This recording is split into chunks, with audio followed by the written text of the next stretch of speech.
Сайн байцгаана уу? Өнөөдрийн бичлэгээ өргөхөд бэлэн боллоо.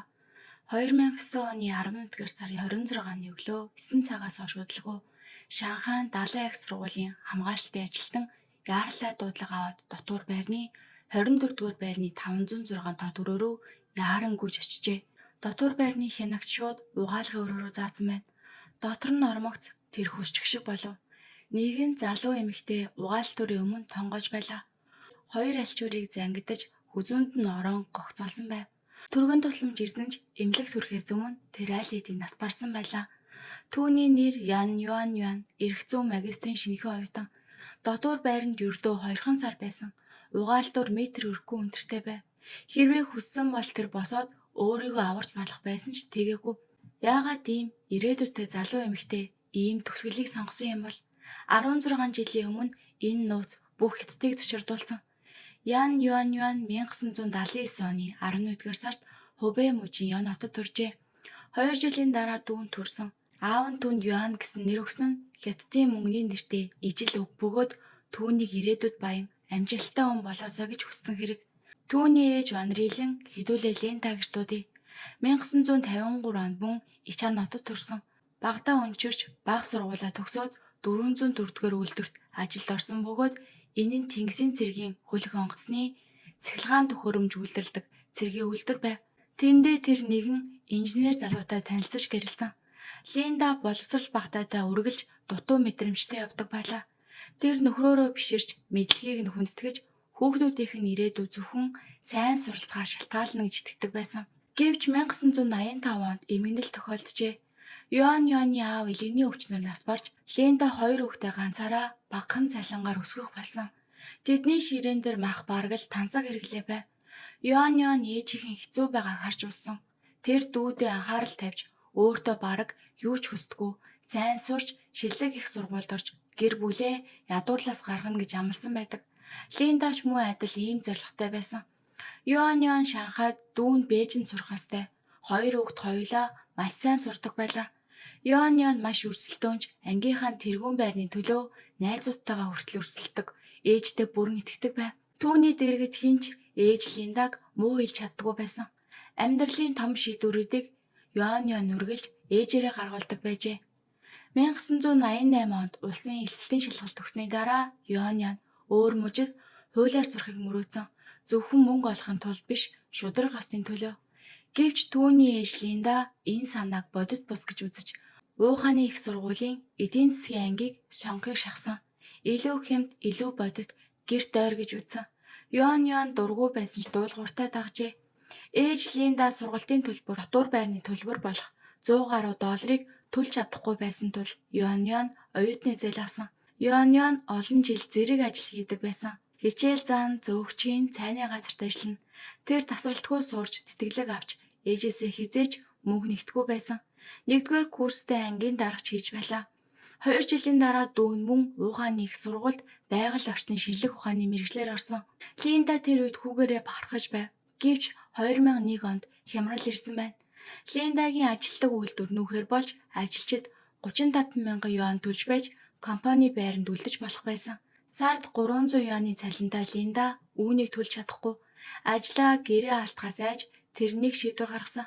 Тэр Юанянд та хоёр том хотод сурч байна.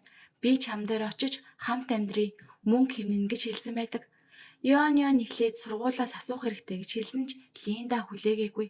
48 настайдаа тэр эрт тэтгэврт гарч Чиндама баглаад 22 настай охиныхоо дотуур байрлал нүүж орсон. Юанянд энэ нь зочирдон байсан ч өөр сонголт байгаагүй. Тэр өдрөөс эхлэн ээж охин хоёр ердөө 90 см-ийн өргөн орон дээр хамт унтдаг болсон. Энэ хачирхалтай амьдрал 8 жил үргэлжилжээ. Өдөр нь Юан хичээлдээ явж Линда дотуур байрны коридорт нэхэж оёж жижиг зууш, элдв жижиг зүйл зарцууна. Юан намын сангаас буцаж ирээд ээжтэйгээ хамт лангуун дээр суудаг байв.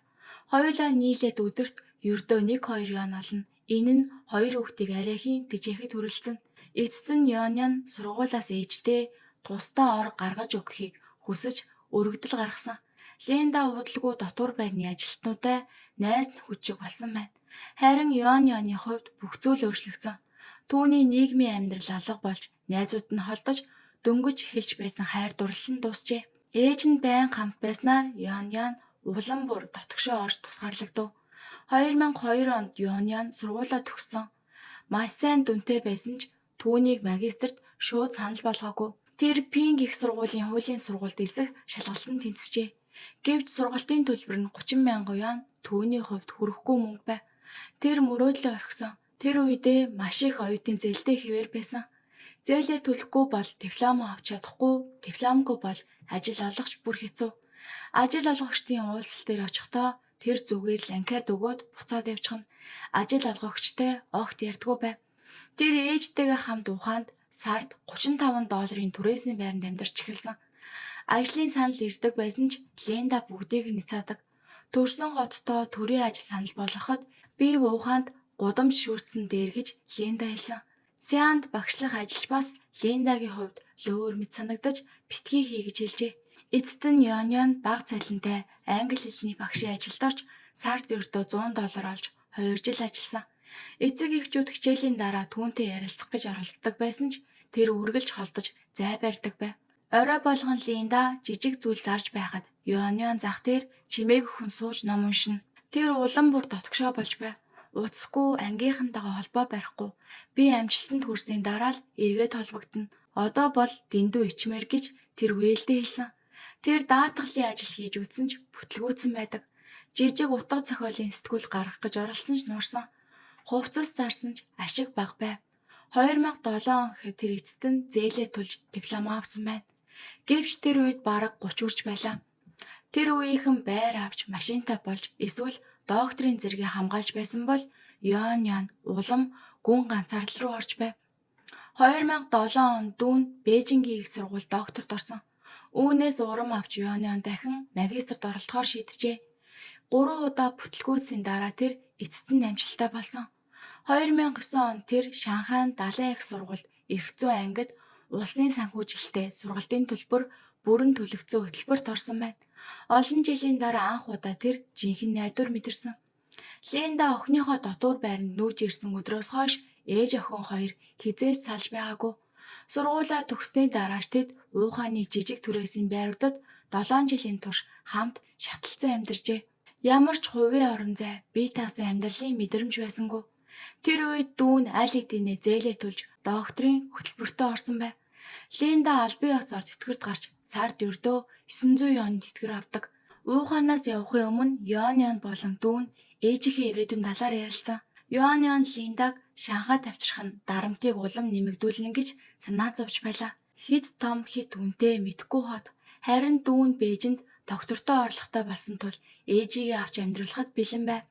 Гэвч Линда аль хэдийн шийдсэн байсан. Тэр охинтойгоо хамт амьдрна.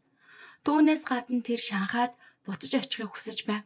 20-од наснда тэр богино хугацаанд тэнд амьдарч байсан бөгөөд тэр цагаас хойш Шанхайн гэрэл эрч хүч уур амьсгалыг дахин мэдрэхийг мөрөөддөг байлаа. Хамаатан садан Линдад анхааруулсан. Юанян одоо 30 хүрсэн. Түүнд өөрийн гэсэн амьдрал хэрэгтэй. Гэвч Линда үүнийг үл тоож 30 гарсан гэд бүгд гэрэлтгүү. Тэр өөрөө ч эхлээд карьераа бодно гэж хэлсэнгэв. Ийхүү 2009 оны 9-р сарын 12-нд Линда Юанянтай хамт Шанхай руу явсан. Тэр байр түрээслээгүй, түрээслэхийг ч оролдоогүй. Шууд охиныхоо дотуур байранд орж 1.2 метр өргөн ганц орон дээр хамт унтдаг болсон. Шөнө болгон ээж охин хоёр шаталцсан унтна. Юаняны хувьд энэ амьсгал богдуулан байв. Тэр аль хэдийн ангийнхнаас ахимаг, чимээгүй, гадуурхагдсан байдал байсан. Одоо дээрээс нь шинэ нэртэй болжээ. Дотуур байранд ээжтэйгээ хамт амьдардаг охин. Өдөр бүр шат өксөх бүрд шимнэлдэх дуу, чимээгүй шүмжлэл, хүн бүрийн харц цээжин дээр нь дарах мэт санагдана. Сургууль эхлэхэд Юанян үүнийг албан ёсоор зөвшөөрүүлэхийг оролцсон. Тэр зөвлөх багшдаа ээж нь үлдэж болох хэсгийг асуув.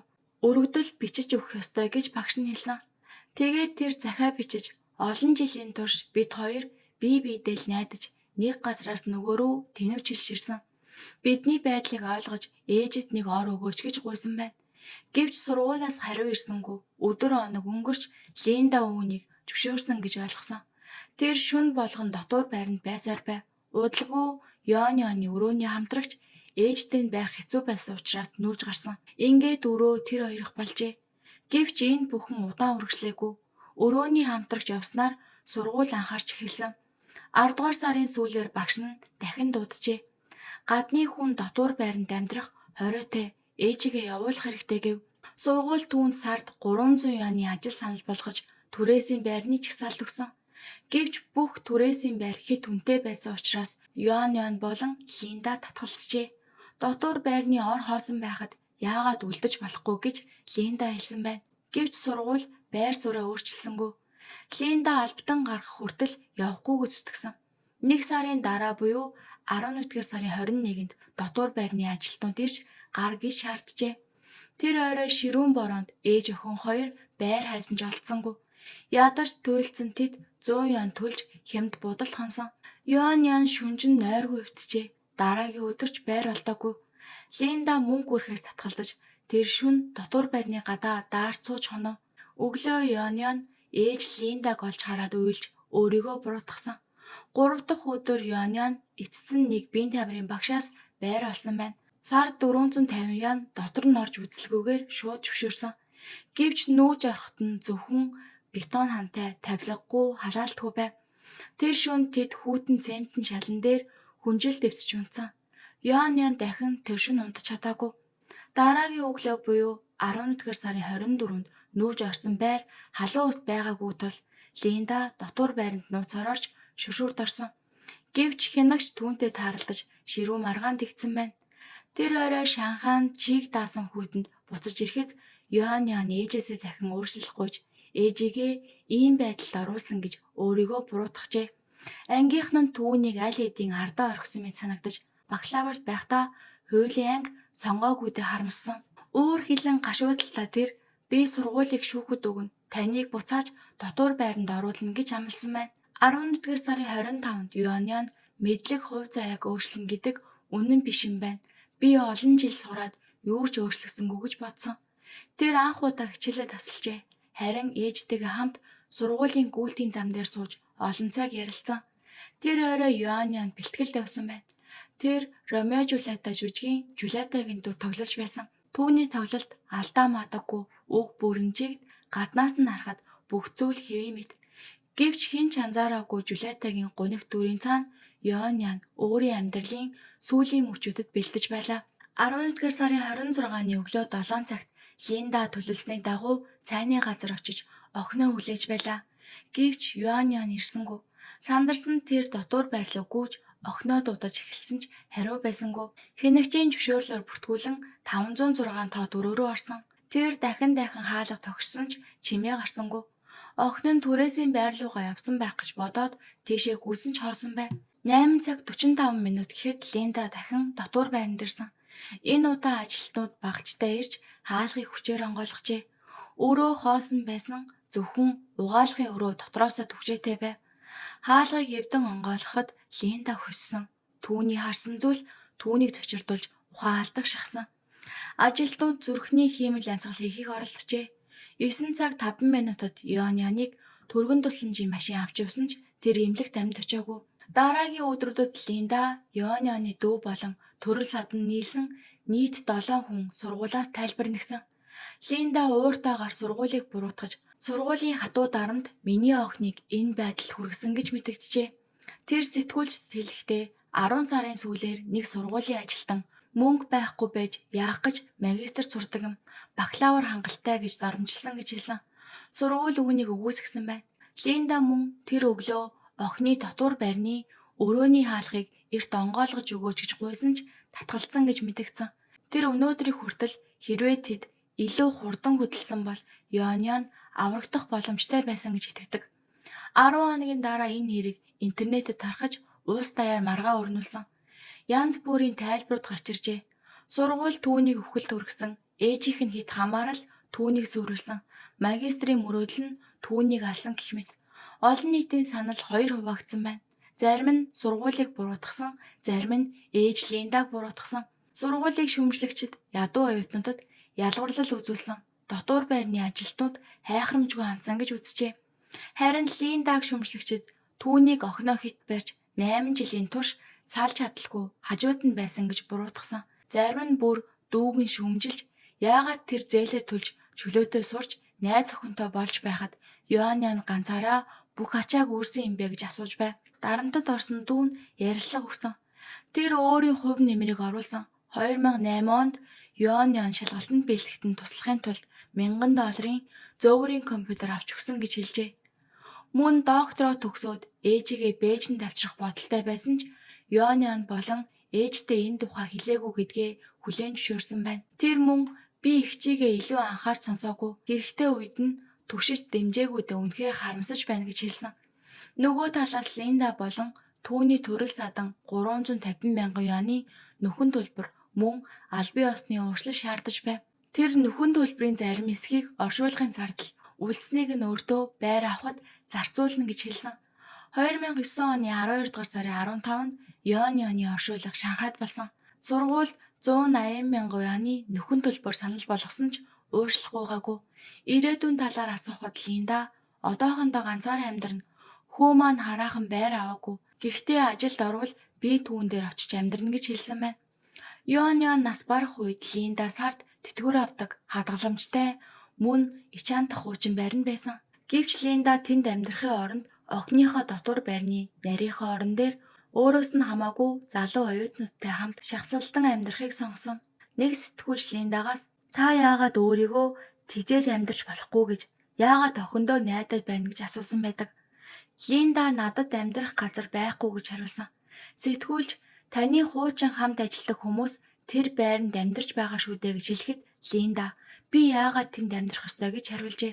Нутагтаа очоод ажил авч болохгүй гэж үгэхэд Линда ажил байхгүй гэж зүтгэсэн. Их сургуулийн эхний 2 жил Юаниан идэвхтэй клубт орж найз нөхдөдтэй өөрийн гэсэн амьдралыг бүтээж байжээ. Гэвч ээж Линда дотуур байранд нүүж ирснээр бүх зүйл өөрчлөгдсөн. Юаниан дотгошоо болж бусадтай холбоо барихаа болж ангийнхныхаа нүдэнд зөрүүд дуугүй ганцаардмал хүн байв. Ээжийнхээ хувьд тэр одоо ч өөдрөг харагдаг байсан. Харин үеэлийнх нь хэлснээр үнэн тодорхой болжээ. Линда ихч Юанианыг хизээж ойлгоогүй. Хятадд хүүхдээ өсгөж нас ахихад өөрийгөө тэжээлгэн гэсэн ойлголт байдаг. Юаниан энэ бүхнийг төвчж байсан. Багаасаа ээж нь түүнд амжилт бас эцэг ихтэй хүлээх үүрэг хамгийн түрүүнд гэж ойлгуулж өсгсөн. Аав нь нас барсны дараа Юаниан энэ бүх ачааг өөр дөрөө үрсэн байна. Би даахыг хүссэн ч хизээж эсэргүүцэж байгаагүй. Том шийдвэр бүр дээр тэр бууж өгч ээжигээ дагдаг байлаа. 48 настайдаа Линда охиныхоо дотуур байранд нүүж иржээ. Тэр өөрөөр амьдрах боломжтой байсан. Хуучин байрандаа үлдэх, өөр хотод ажил олох, эсвэл өөрийн гэсэн амьдралыг эхлүүлэх. Гэвч эцэст нь бүхнийг Юаниан даатгажээ. Хилээгүй дүр маш энгийн байсан. Би чамд амьдрал өгсөн, тиймээс чи миний амьдралыг үүрэх ёстой. Тэр охин нь аль хэдийн эвдэрч байгааг хизээж анзаараагүй. Хятадын нийгмийн хамгааллын систем сул ялангуяа ядуу болон хөдөө орон нутгийн гэр бүлүүдэд эцэг эхчүүд төрийг найдах боломжгүй тул хүүхдтэй найдаж амьдардаг. Хүүхдүүд би зөвхөн өөрийнхөө төлөө биш, эцэг эхийнхээ амьдралын тулгуур гэж бодож өсдөг. Эцэг эхтэй хүлээх үүрэг нь өөрийн мөрөөдөл, өөрийн амьдралаас ч түрүүн тавигддаг. Юаниан хуульч болохыг хүссэн. Тэр бие даан амьдрал хүссэн. Эцэст нь энэ түүх нэг зүйлийг ойлгуулж байна. Заримдаа хайр нэртэй зүйл хүнийг чимээгүй хүн баймалдаг. Та энэ эргийг хэрхэн харж байна вэ? Энэ нь үнэхээр хайр байсан уу? Эсвэл хяналтыг хайр гэж андуурсан хэрэг байсан уу? За ингээ өнөөдрийн бичлэг маань энэ өрөө дуусаж байна. Та бүхэнд бичлэг маань таалагдсан бол лайк, саба заавал дараад өгөөрэй.